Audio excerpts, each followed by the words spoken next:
Saya kepikiran masuk Islam cuma 10 menit loh sebelum saya sadar. Mungkin itu yang menarik ya, 10 menit kok bisa sampai hanya 10 menit begitu. 10 menit loh. Nah, cerita orang masuk Islam selalu punya kisah tersendiri ya. Kita nanganin mualaf berbagai cerita, berbagai kisah. Cara mereka masuk Islam menemukan hidayah Allah itu memang unik. Unik banget. Ada yang masuk Islam cuman karena suka ngeliatin orang sholat Id. Ada orang yang masuk Islam nggak sengaja ganti channel di TV, channelnya Mekah, terus dia diem, terus diliatin aja, sampai pagi nggak tidur. Pagi-paginya browsing nyari ketemu saya, telepon saya mau masuk Islam. Nah, kenapa Pak? Semalaman saya nonton channel Mekah, terus saya mau masuk Islam.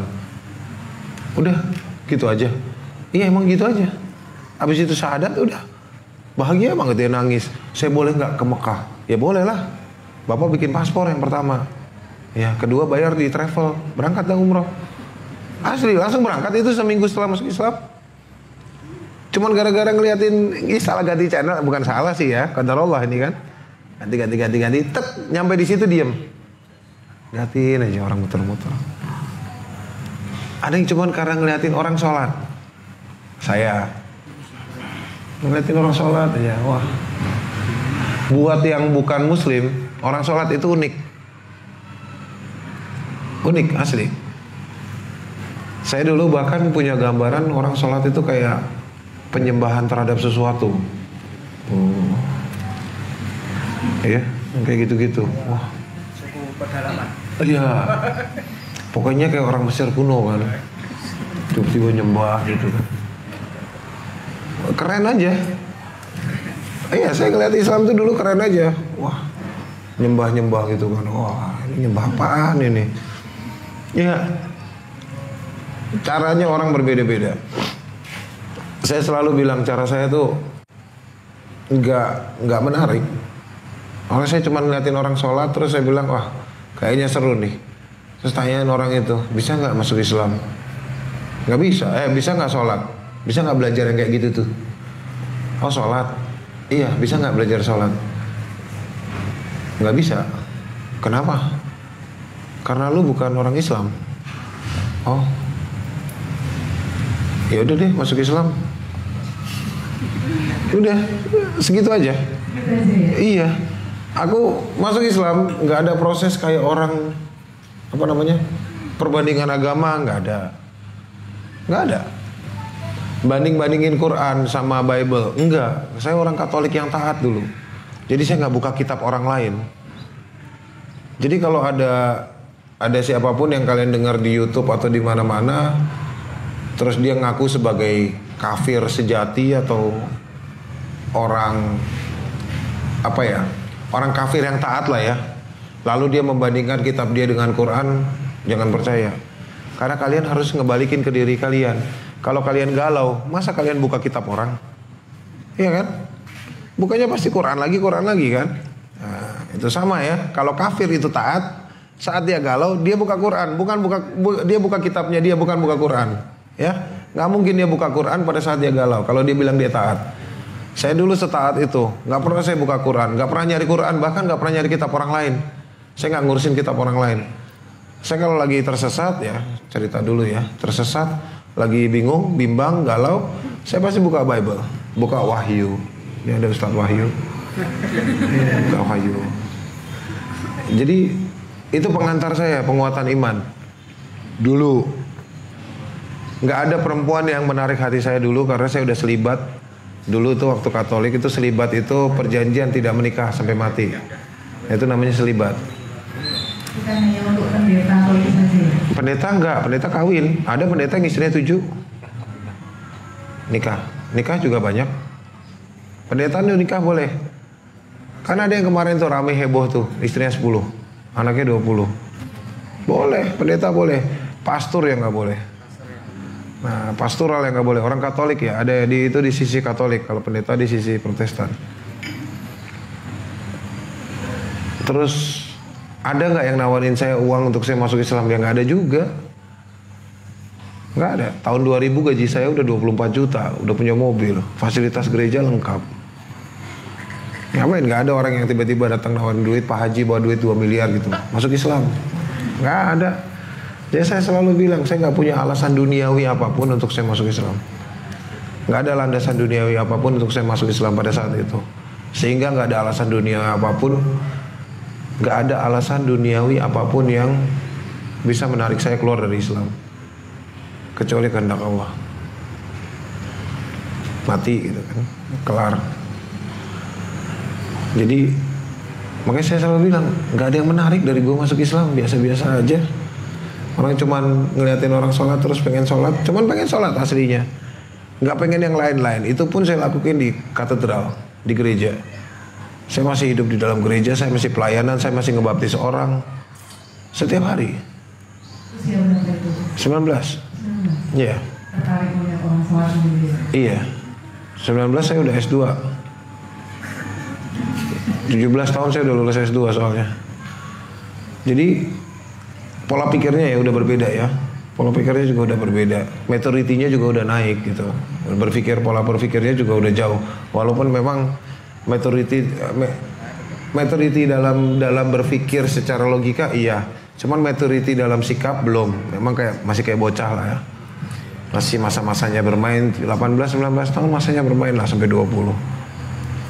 Cuman karena memang ada tugas di situ ya sudah, dan dilatih untuk dewasa. Saya umur 19 tahun udah ngasih sakramen pernikahan. Saya sudah memutuskan cerai buat orang. Jadi di gereja itu cukup asik gitu waktu itu. Saya anggap itu semua asik kok dulu waktu kerja di gereja. Makanya nggak kepikiran buat masuk Islam. Karena cuman memang syaratnya untuk sholat harus masuk Islam, ya udah saya masuk Islam. Nggak ngejalanin yang lain-lainnya, cuman sholat doang. Udah itu aja. Setelah keluar dari gereja, nah baru ngejalanin puasa, ketemu tuh. Bayar zakat belum, nggak tahu bayar zakat hitungannya. Jadi satu-satu baru dijalanin. Ya makanya sebenarnya itu kalau nanya tadi landasanku memilih Islam, landasanku masuk Islam. Tapi kalau prosesnya ya cuma 10 menit itu, cuma ngeliatin orang doang, diem. Itu yang aku pikirin. Wah, berhalanya kotak. Ya itu, ya cuman kayak gitu-gitu. Cuman pengen tahu aja tadinya. Pengamatannya sudah lama ya Ustaz? Enggak, 10 menit itu. Selama 10 menit itu pengamatannya. 10 menit. Saya dari kecil digedein di lingkungan Katolik. SMP, SD saya di Ambarawa, SMP saya di Ambarawa. Saya masuk SD umur 5 tahun. Jadi masih bersih ya. 5 tahun di SD. Akselerasi. SMP 2 tahun. Akselerasi juga. SMA di Don Bosco isinya cowok semua. Katolik, homogen. Tidak ada orang Muslim. Bahkan kantinnya pun orang Katolik. Security-nya aja orang Flores, orang Katolik. Ada sih supir bajai di luar sih, itu kayaknya Muslim gitu. Cuman saya nggak peduli juga, nggak ada urusan sama mereka. Lingkungan saya Katolik. Kuliah pertama kali di Leiden Katolik. S1-nya Katolik, S2-nya Katolik juga di Leiden, Katolik juga. Terus di situ ya tadi homogen. Lingkungannya itu doang, orang-orangnya itu doang. Jadi kita udah tahu. Tiap minggu Sabtu kita ke gereja. Setiap hari sore kita ke gereja juga untuk berdoa segala macam, bakar lilin, beli lilin. Aktivitasnya udah standar seperti itu. Jadi nggak ada kepikiran orang Islam, nggak tahu orang Islam. Orang yang pakai kerudung begini kalau di Belanda itu kalau bukan orang Muslim pasti orang Yahudi. Udah cuma 2 itu. Yang pakai kerudung panjang hitam, burka, nikab segala macam. Yang pakai cadar segala macam. Kalau bukan orang Islam, orang Yahudi. Udah. Dan itu udah biasa aja kita ngelihatnya. Mereka ada dan mereka nggak mempengaruhi kita aja. Makanya di Indonesia juga waktu itu saya sempat pikir, wah kerudung panjang. Apa ini Yahudi juga gitu. Panjang-panjang. Kayak gini-gini ini panjang, teman hitam-hitam gitu. Full sampai ke bawah, pakai sarung tangan segala macam. Yahudi juga sama. Yahudi, Islam. Akhirnya saya nggak peduli gitu loh, nggak terlalu peduli. Jadi memang nggak ada perjalanan ketemu Islamnya tuh ya nggak ada. Cuma 10 menit itu aja. Ini pas di mana itu, Ustaz? Hah? Melihat orang tua itu pas di mana? Di daerah Baros, di antara Pandeglang dan Serang, Banten. Masjid ya. Ya, di masjid. Terus keluarga gimana Ustaz waktu itu? Ya pertama kan ngusir, cuman kan memang butuh waktu. Iya. Butuh waktu dari orang tua untuk bisa, oh ya udah nerima.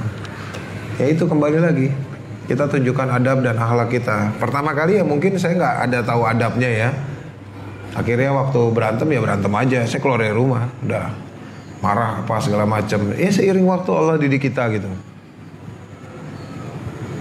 Allah sekolahin saya untuk ngambil akidah, belajar akidah, tentang akidah Islam di Qatar. Lalu Allah kasih hadiah lagi untuk sekolah lagi S2 lagi di Saudi untuk ngambil adab antropologi. Belajar tentang adabnya Rasulullah. Terus S3-nya lagi antropologi untuk adab lagi. Saya doyan sekolah sih. Ini lagi sekolah lagi, S3 udah beres, saya sekolah lagi S3 lagi. Gimana caranya tetap belajar.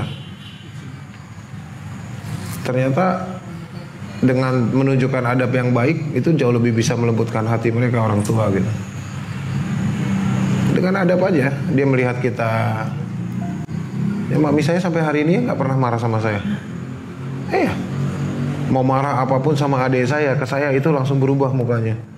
Air mukanya yang berubah. Dia lagi marah sama adik saya, ngeliatin saya datang. Biasa saya suka salam karena bibi di rumah kan muslim. Mereka yang jawaban sama salam saya. Supirnya papi kayak atau tukang kolam renang itu biasa. Saya assalamualaikum kan kencang di rumah. Pada ngejawab nengok. Oh, waalaikumsalam pak. Ya, dari belakang. Mami itu begitu dengar saya ada salam di bawah, memang nggak jawab salam, cuman dia ngatin. Oh Steve, udah langsung berubah padahal lagi marah. Nah itu dengan kita nunjukin adab yang baik aja ke mereka. Sampai mamiku tuh nyuruh adikku untuk lu belajar gimana jadi orang benar tuh sama Koko. Kalau perlu lu masuk Islam. Tuh, kata-kata yang aneh dari mami sih. Cuma akhirnya pada ketawa-ketawa aja. Cuman dari situ kita udah bisa nunjukin ini loh Islam. Ini loh Islam. Baiknya saya adalah apa yang Islam ajarkan ke saya. Buruknya saya adalah karena saya kurang belajar. Saya selalu terangin ke mami kayak gitu. Lu bisa gini segala macam. Saya bilang iya Mi, kan di Islam ngajarinnya kayak gini. Kayak sendalnya mami itu pasti bersih kalau aku pulang. Semirin, padahal sepatu ke gereja ya. Semirin, rapiin, balikin ya, nggak ada keluar. Nih besok biasa Sabtu pulang kan, malam. Nih besok mau pakai sepatu yang mana? Tahu nih Minggu ke gereja. Yang ada pitanya, cari. Yang warna apa Mi? Coklat, ayah bawa. Ini bukan? Nah iya itu, bersihin, keluarin, disikatin, pakai sol yang warna coklat, kinclong aja namanya, taruh, siapin kaos kakinya di situ. Mobil besok buat ke gereja cuci. Ada supir ada, udah Pak keluarin aja gue yang nyuci. Cuci, nanti mami ngeliatin dari dalam. Ngapain lo yang nyuci? Nggak apa-apa kan mobil mami. Aku aja yang nyuci. Sin. Besok dia mau ke gereja, mobilnya udah wangi, bersih, sepatunya udah standby. Gimana dia mau marah sama saya? Nah dengan cara seperti itu, ya dengan akhlak yang baik, tunjukkan akhlak yang baik. Itu aja sih. Dari 10 menit itu ya, efeknya sangat luar biasa. Ya, 10 menit. Dan keluarga bisa menerima dalam tanda kutip itu. Setelah 12 tahun papi baru bisa terima. 12 tahun. Iya, butuh 12 tahun. Butuh sabar. Ya ternyata Allah kasih ujiannya kan di situ. Sabar. Minta izin tak meninggalkan lokasi. Iya. Ujian nasional. Oh ya siap. Selamat ujian Pak. Semoga Bapak lulus. Siapa yang ujian? Oh gitu ya. Oh ya Nana. Monggo.